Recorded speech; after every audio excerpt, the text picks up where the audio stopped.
Welcome to Cliburn Masterpiece. I'm Buddy Bray. I'm your host for Cliburn Masterpiece, and we come to you from the Kimball Art Museum in Fort Worth, Texas. In Cliburn Masterpiece, we delve into some of the greatest masterworks ever written for the piano. We talk to some of the piano's most elegant practitioners and other experts in the field of music as well.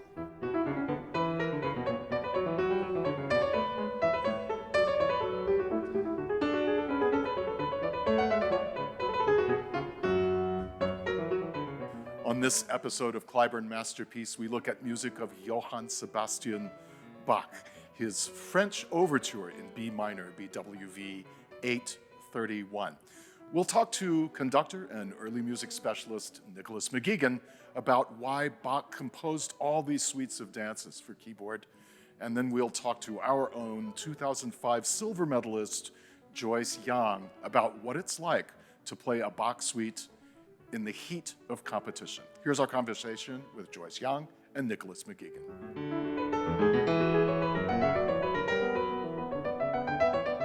Well, let's just start with dancing, shall we? Which was really fundamental to the way that people in the 18th century lived. It was if you could dance, you could probably get a date. It was the only time you could talk to a member of the opposite sex without, I'm speaking as a man here, without her mother being there, because mother was not allowed to dance along with you. So dancing was really the most popular social activity that there was. This kind of dancing that they did is all based on a pan-European wish to take part in French culture. This is where this was the source of everything that was sophisticated, well-mannered, noble, and glorious, be it in architecture. Every princeling wanted to build his own little Versailles. They wanted to have French paintings on the walls. They wanted to have a French cook. They wanted to have a French dancing master. They spoke French. Everything was done in French. So to have a suite of French dances is, as it were, instant finishing school.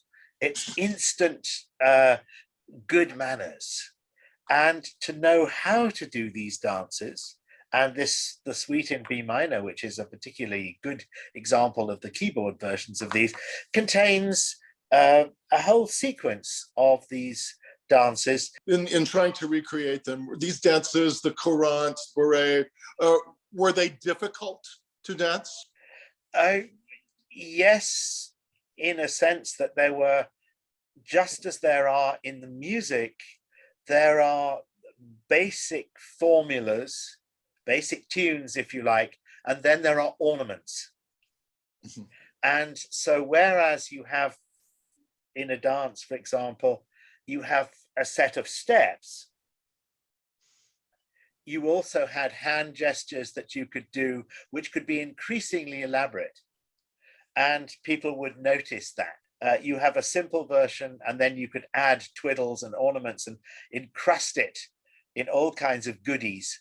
And so this is what, it's exactly the equivalent. And there's a notation for the dances, which is as exact as the notation for the music.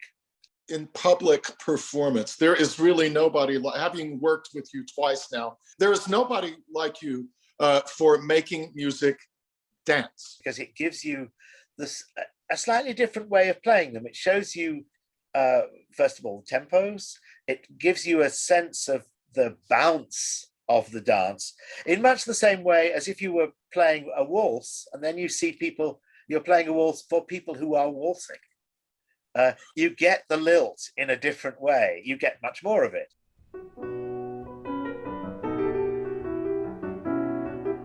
What makes an overture French or not French?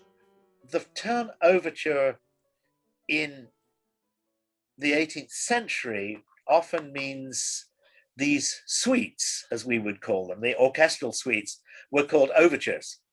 And Telemann wrote hundreds and hundreds and hundreds of them. And they begin always with an overture. Overture, of course, meaning opening. And they're based, however loosely, on the opera overtures of Jean-Baptiste Lully. That is to say, a dotted rhythm, slow beginning, going into a faster piece, which is often contrapuntal, and then often returning to the slow dotted rhythm section at the end. So it's sort of like a sandwich. You've got the bready bits are the slow dotty bits, and then you've got the fugue in the middle, which is the filling. And that kind of overture was much loved in England as well. Handel is writing French overtures to his operas. But very often then, the overture proper, that is to say, this opening part, has these dances attached to them. And what would happen in the 17th and early 18th century is that you could play extracts from Lully operas. You could play the overture and some of the many dances that go in them as orchestra music without having the rest of the opera.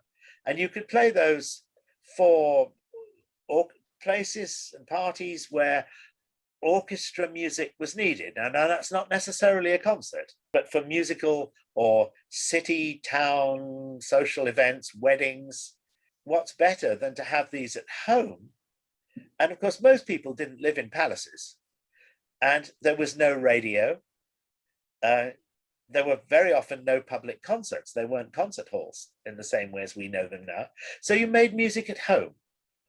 And what better to do it than to take a book of Bach or Handel or whomever and practice and perform these suites of dance music like you heard at the public parties. One of the things that is so difficult in a performance of a big work that lasts over a significant span of time is what you do from the first note of that overture to, in this case, the last note of the echo. How do you think of the piece as a total arc? In a big Bach suite, I often have the image of the saraband, which is a slow dance, right in the middle as the heart of the suite. And then there are all these exuberant dances dancing around it.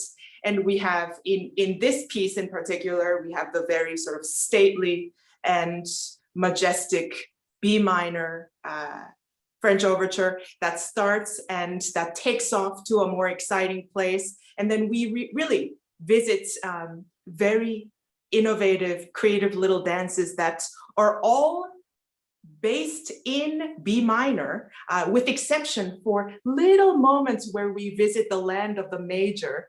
What you've got in a suite like this, and of course Bach wrote suites for orchestra, suites for keyboard, suites for cello, suites for violin, is that everything within one suite is in the same key. That is the unifying factor. But that said, every single one of the dances is as diverse in character as it can possibly be. It's just that, if you like, they're all wearing the same livery. They're all wearing the same colored clothes, but they're doing totally different things. So the thing about making a suite interesting is to make the dances as characterful and as clearly differentiated from each other as possible. It's very important to get to know what the characters of those dances are.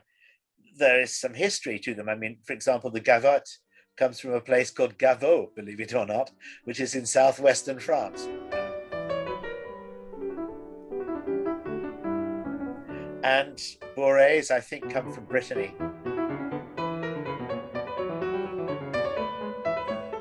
Jigs are actually English, a jig. Mm-hmm. So that's the only English contribution there. Passe-pieds have a particular rhythmic thing that they're very fast in 3/8, but sometimes they're in 3/4. And the idea is to have cross rhythms, which are designed to make people who tap their feet in concerts get rather annoyed because the rhythm will suddenly go off kilter. And then chorales, as I say, are very noble.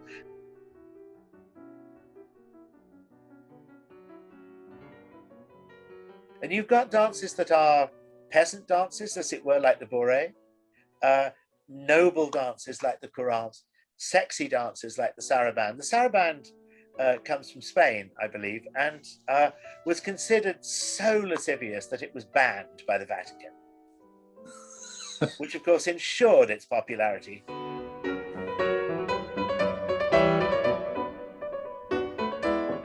What do you think about the harpsichord and how it informs your piano playing when we come to the music of Bach? On a harpsichord, everything is sort of premeditated. It's almost like a more accurate portrait of the artist, because when you hear a color change, different manuals, it's really been decided before the performance. That's exactly what's going to happen. So in a way, I was like, wow, this seems much more organized than playing the piano, and the different colors and hues were in a way more distinct in my mind. So it inspired me to sort of have bolder colors in Bach maybe next time. I think that some of the spontaneity, as you say, that we have is not available to harpsichords for exactly the same reasons that you're talking about. One thing that they can be spontaneous about with is ornamentation. The trills, where to start a trill, where to have a trill, how much to ornament on a repeat, all that kind of stuff. Some of that can be improvisatory on the harpsichord. What is your approach to ornamentation? I think ornamentation can really do a lot in tension and release, which I think so much of music is about that. It could really delay the arrival, or it could keep that tension, have the listener sort of lean in toward the stage a little bit more by just giving that in-between note between two notes. So I constantly ask, really, what is the backbone of this phrase? And if I were to add something, where would I add? And when I try it, does it make sense? How much of your work in ornamentation is really down to the scholarship that you have participated in for really your whole life? Well, one obviously I have studied quite a bit. One's never studied enough, of course. And with ornamentation, there are very good examples that exist from the 18th century. I mean, Bach himself provides some. So of course, in the Italian concerto, you have a very highly ornate slow movement. And we mustn't forget that the overture in B minor is part of a pair of works with the Italian concerto, which are, as it were, showing off Bach in the Italian and the French styles. And in his Italian concerto, he does provide ornamentation. So you can see just how elaborate perhaps his ornaments could be. And Bach was famous for ornamenting. Yeah, I think there's two kinds of ornaments. There's essentially what you might call twiddles, grace notes, if you like. And those are essentially French. In other words, you take the written notes and add things to those written notes, whether they're trills, diminutions, appoggiaturas, and so on. That's essentially French ornamentation. And that's where all the little Pittman shorthand signs come in. Italian ornamentation is ornamenting on the harmony rather than the melody. And so if you're playing in C major and the first note is a C, you could have a C, but you could also have a G, you could also have an E, you could have anything that fits. And that kind of ornamentation is what Bach is doing in the Italian concerto. And let me just back up here by saying that I think one of the reasons he's doing it, and one of the reasons I'm slightly surprised perhaps that in the French overture he's not putting in that much ornamentation is that these two pieces, the Italian concerto and the French overture in B minor, are two of the very few works that Bach actually published. They form Klavierübung 2, and he's basically doing something to show the ages, but also the world of Bach's day. This is what I can do. These are my feelings about Italian music and French music, and this is what you can learn from this. Klavierübung meaning clavier practice. There is some very interesting chromaticism in this suite that is the subject of this episode. What do you do with all that sort of Baroque chromaticism in your own performances? Do you let it be? Do you try to call attention to it? What is Bach trying to tell us when he gets very chromatic? Well, you could say he's showing off. He said, "You never thought I could do that. This is taking you to places you never thought it would go." Chromaticism clashes, as we say, sort of that tension that I feel with chromaticism is, yeah, it's overwhelming in this piece. And it was a wonderful time to revisit this recording when it's been a long time since I heard this. And actually I was shocked listening to the Saraband, how many delicious clashes there were. And I actually ran to the music and I was like, is that right? Or is that a terrible wrong note that I'm playing? I'm like, it sounds convincing, is it? So there were all these questions going through my mind.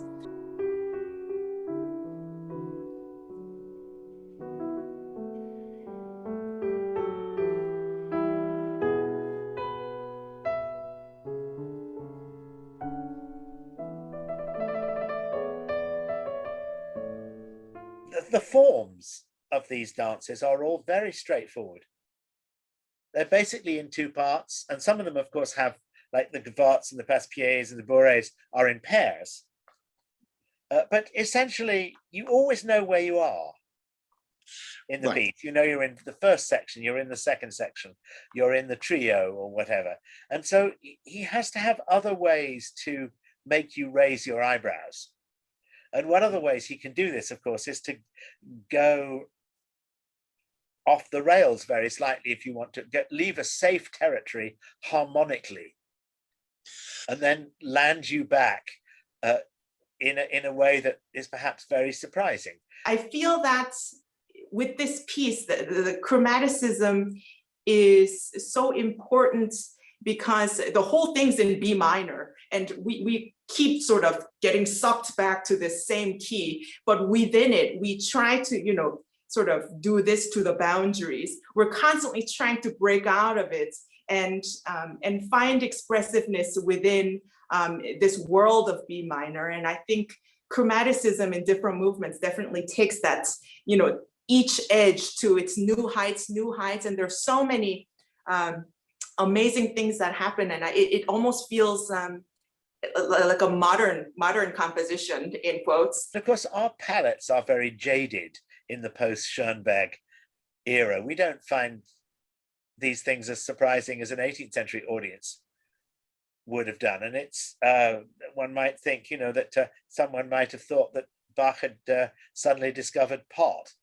Do you feel that these were created with public performances in mind, that people would sit and listen to a whole suite, or were they more for home use? I think the idea of public performance of keyboard music is something which I regard as being more of a 19th century thing, perhaps than an 18th century thing. Chamber music, and that includes, of course, a lot of keyboard music, is written principally for the enjoyment of the person playing it. Orchestra music is written for the enjoyment of the audience listening to it, who have paid money to do so. Keyboard music, chamber music, is written for the benefit and the pleasure of the person who is playing it. And anybody listening to it is, in effect, eavesdropping on the pleasures of the person playing it.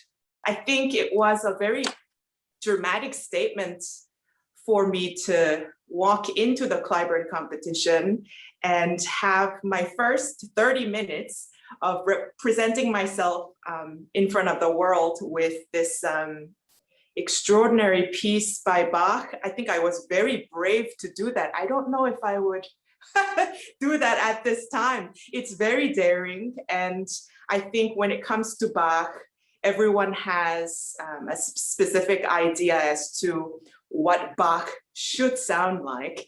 And I was presenting my version of it. And now from the preliminary rounds of the 2005 edition of the Van Cliburn International Piano Competition. Here is Silver Medalist Joyce Yang in Overture in the French style, BWV 831 by Johann Sebastian Bach.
That's it for this episode of Cliburn Masterpiece. Our thanks to 2005 Van Cliburn International Piano Competition Silver Medalist Joyce Yang and conductor and early music specialist Nicholas McGegan, who's part of our Cliburn family as well.